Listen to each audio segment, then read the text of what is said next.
ರಾಜ್ಯದ ಪ್ರಾಥಮಿಕ ಶಾಲಾ ಸಹ ಶಿಕ್ಷಕರಿಗೆ ಬಹುಕಾಲದಿಂದ ನಿರೀಕ್ಷೆಯಲ್ಲಿದ್ದ ಮುಖ್ಯೋಪಾಧ್ಯಾಯರ ಹುದ್ದೆಯ ಬಡ್ತಿ ಪ್ರಕ್ರಿಯೆ ಇದೀಗ ಸಕಾರಗೊಂಡಿದ್ದು ರಾಜ್ಯದ ಸಾವಿರಾರು ಶಿಕ್ಷಕರಿಗೆ ಬಡ್ತಿ ನೀಡುವ ಐತಿಹಾಸಿಕ ಕ್ರಮಕ್ಕೆ ಚಾಲನೆ ದೊರೆತಿದೆ ಎಂದು ನಗರದ ಮಹಾವೀರ ವೃತ್ತದ ಬಳಿ ಇರುವ ಸಮಗ್ರ ಶಿಕ್ಷಣ ಕರ್ನಾಟಕ ಸಮನ್ವಯಾಧಿಕಾರಿಗಳ ಕಚೇರಿ ಮುಂದೆ ಶಿಕ್ಷಕರು ಸಂತೋಷ ವ್ಯಕ್ತಪಡಿಸಿದರು. ಇದೇ ವೇಳೆ ಪ್ರಾಥಮಿಕ ಶಾಲಾ ಶಿಕ್ಷಕರ ಸಂಘದ ಅಧ್ಯಕ್ಷೆ ಚೈತ್ರ ನಾಯ್ಕರಹಳ್ಳಿ ಮಾಧ್ಯಮದೊಂದಿಗೆ ಮಾತನಾಡಿ, ಶಿಕ್ಷಣ ಇಲಾಖೆ ಇತಿಹಾಸದಲ್ಲಿ ಇದೇ ಮೊದಲ ಬಾರಿಗೆ ಇಷ್ಟು ದೊಡ್ಡ ಪ್ರಮಾಣದಲ್ಲಿ ಪ್ರಾಥಮಿಕ ಶಾಲಾ ಸಹ ಶಿಕ್ಷಕರಿಗೆ ಮುಖ್ಯೋಪಾಧ್ಯಾಯರ ಹುದ್ದೆಗೆ ಬಡ್ತಿ ನೀಡಲಾಗುತ್ತಿದ್ದು, ರಾಜ್ಯಾದ್ಯಂತ ಕೌನ್ಸಿಲಿಂಗ್ ಪ್ರಕ್ರಿಯೆಗಳು ಆರಂಭಗೊಂಡಿವೆ. ಈ ಮಹತ್ವದ ಸಾಧನೆಯ ಹಿಂದೆ ಕರ್ನಾಟಕ ರಾಜ್ಯ ಪ್ರಾಥಮಿಕ ಶಾಲಾ ಶಿಕ್ಷಕರ ಸಂಘದ ದೀರ್ಘಕಾಲದ ಹೋರಾಟ, ಪ್ರಾಮಾಣಿಕ ಯತ್ನ, ವೃಂದ ಮತ್ತು ನೇಮಕಾತಿ ನಿಯಮಗಳಲ್ಲಿ ತಿದ್ದುಪಡಿ, ಕಾನೂನು ತೊಡಕುಗಳ ನಿವಾರಣೆ ಹಾಗೂ ಸರ್ಕಾರದೊಂದಿಗೆ ನಡೆದ ನಿರಂತರ ಸಂವಾದ ಪ್ರಮುಖ ಪಾತ್ರ ವಹಿಸಿದೆ.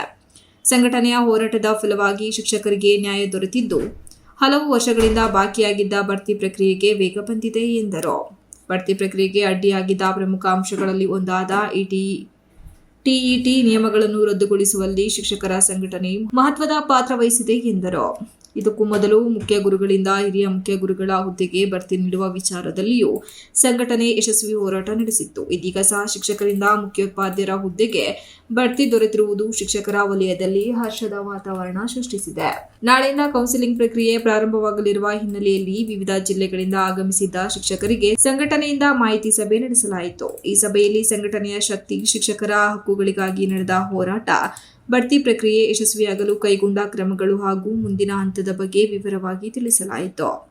ಇದು ಕೇವಲ ಬಡ್ತಿ ಮಾತ್ರವಲ್ಲ, ಶಿಕ್ಷಕರ ಹಕ್ಕಿಗಾಗಿ ನಡೆದ ಐತಿಹಾಸಿಕ ಜಯ ಎಂದು ಸಂಘಟನೆಯ ಮುಖಂಡರು ಅಭಿಪ್ರಾಯಪಟ್ಟರು. ಹಾಸನ ಜಿಲ್ಲೆಯಲ್ಲಿ ಕನ್ನಡ ವಿಭಾಗದ 35 ಜನ ಸಹ ಶಿಕ್ಷಕರು ಮುಖ್ಯೋಪಾಧ್ಯಾಯರಾಗಿ ಬಡ್ತಿ ಪಡೆಯುತ್ತಿದ್ದಾರೆ. ಉರ್ದು ವಿಭಾಗದ 3 ಜನ ಸಹ ಶಿಕ್ಷಕರು ಕೂಡ ಮುಖ್ಯೋಪಾಧ್ಯಾಯರಾಗಿ ಆಯ್ಕೆಯಾಗಿದ್ದು, ಒಟ್ಟು 38 ಶಿಕ್ಷಕರಿಗೆ ಈ ಅವಕಾಶ ಲಭಿಸಿದೆ. ಇದು ಜಿಲ್ಲೆಯ ಶಿಕ್ಷಣ ವಲಯದಲ್ಲಿ ಮಹತ್ವದ ಬೆಳವಣಿಗೆಯಾಗಿ ಪರಿಗಣಿಸಲಾಗಿದೆ ಎಂದರು.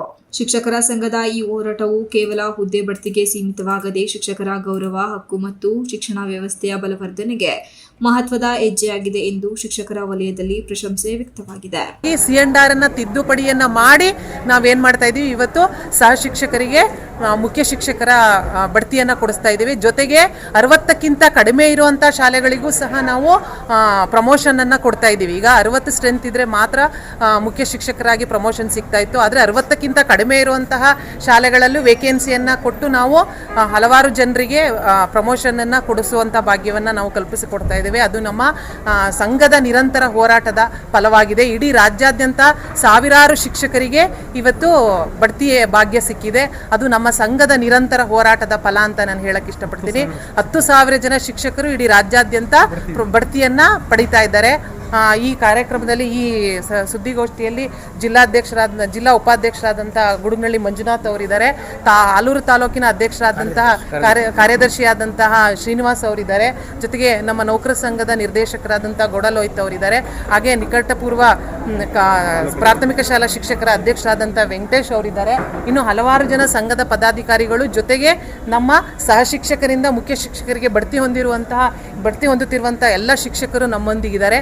ಹಾಗಾಗಿ ಈ ಕಾರ್ಯಕ್ರಮ ಸುಸೂತ್ರವಾಗಿ ಇಂದು ನಡೆಯುತ್ತೆ. ಇದು ನಮ್ಮ ಸಂಘದ ನಿರಂತರ ಹೋರಾಟದ ಫಲ. ಇದು ಐತಿಹಾಸಿಕ ತೀರ್ಪು ಅಂತ ನಾನು ಹೇಳಲಿಕ್ಕೆ ಇಷ್ಟಪಡ್ತೇನೆ. ಧನ್ಯವಾದಗಳು. ಚೈತ್ರ ನಾಯ್ಕರಹಳ್ಳಿ, ಜಿಲ್ಲಾಧ್ಯಕ್ಷರು, ಹಾಸನ ಜಿಲ್ಲಾ ಪ್ರಾಥಮಿಕ ಶಾಲಾ ಶಿಕ್ಷಕರ ಸಂಘ. ಈ ಸಂದರ್ಭದಲ್ಲಿ ಪ್ರಾಥಮಿಕ ಶಾಲಾ ಶಿಕ್ಷಕರ ಸಂಘದ ನಿಕಟಪೂರ್ವ ಅಧ್ಯಕ್ಷ ವೆಂಕಟೇಶ್, ಜಿಲ್ಲಾ ಉಪಾಧ್ಯಕ್ಷರಾದ ಗುಡುಗನಹಳ್ಳಿ ಮಂಜುನಾಥ್, ಆಲೂರು ತಾಲೂಕು ಕಾರ್ಯದರ್ಶಿ ಶ್ರೀನಿವಾಸ್, ನೌಕರರ ಸಂಘದ ನಿರ್ದೇಶಕ ಲೋಹಿತ್, ಕಸಬಾ ಮಾಜಿ ಅಧ್ಯಕ್ಷ ನಾಯಕರಹಳ್ಳಿ ಮಂಜೇಗೌಡ ಇತರರು ಉಪಸ್ಥಿತರಿದ್ದರು. Srinivas, TV 46 news Kannada, Hassan.